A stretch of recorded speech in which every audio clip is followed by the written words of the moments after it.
দর্শক, যৌথ বাহিনীর সন্ত্রাস বিরোধী অভিযান অপারেশন ডেভিল হান্টের বিষয়ে জানতে আমরা এখন সরাসরি চলে যাচ্ছি গাজীপুরে। সেখানে আছেন আমাদের staff correspondent Junayed Al Habib. Habib, operation devil hunt শুরু হয়েছে কিনা, অথবা এই বিষয়ে আপনার কাছে সবশেষ আর কি তথ্য আছে? নাহিদ, আসলে আনুষ্ঠানিকভাবে অপারেশন ডেভিল হান্ট যে শুরু হওয়ার কথা ছিল সেটি এখনো শুরু হয়নি। কিছুক্ষণ আগে আমার গাজীপুরের একজন অতিরিক্ত পুলিশ কমিশনারের সাথে কথা হয়েছে। তিনি আসলে আমাদেরকে যেমনটা জানিয়েছেন যে মূলত আগামীকাল আসলে তারা একটি বৈঠকে বসবেন, পুলিশ, সেনাবাহিনী, র্যাব সহ আইনশৃঙ্খলা বাহিনীর যারা রয়েছেন। আসলে সেই বৈঠকেই মূলত সিদ্ধান্ত হবে যে কখন কিভাবে তারা আসলে এই অভিযান পরিচালনা করবেন।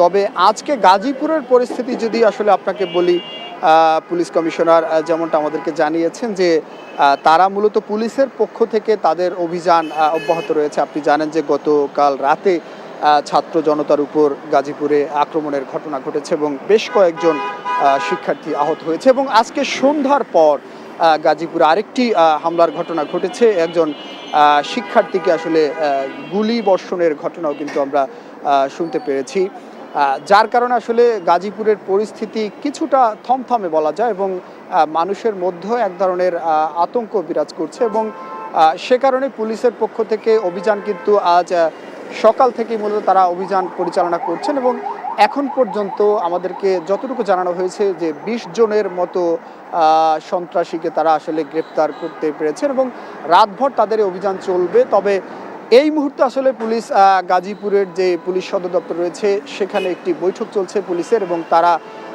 আমাদেরকে যেমন বলছেন যে আসলে বৈঠকের পরে আজকে রাতের পরবর্তী কর্মসূচি বা পরবর্তী তাদের যে অভিযান, সেই অভিযান সম্পর্কে আসলে গণমাধ্যমকে তারা অবহিত করবেন। এছাড়া সারা দেশব্যাপী আপনি জানেন যে আজকে স্বরাষ্ট্র মন্ত্রণালয়ের পক্ষ থেকে অপারেশন ডেভিল হান্টের ঘোষণা দেওয়া হয়েছে, এবং এই ঘোষণার পরে কিন্তু সাধারণ মানুষের মধ্যে কিছুটা আসলে স্বস্তি বয়ে যাচ্ছে।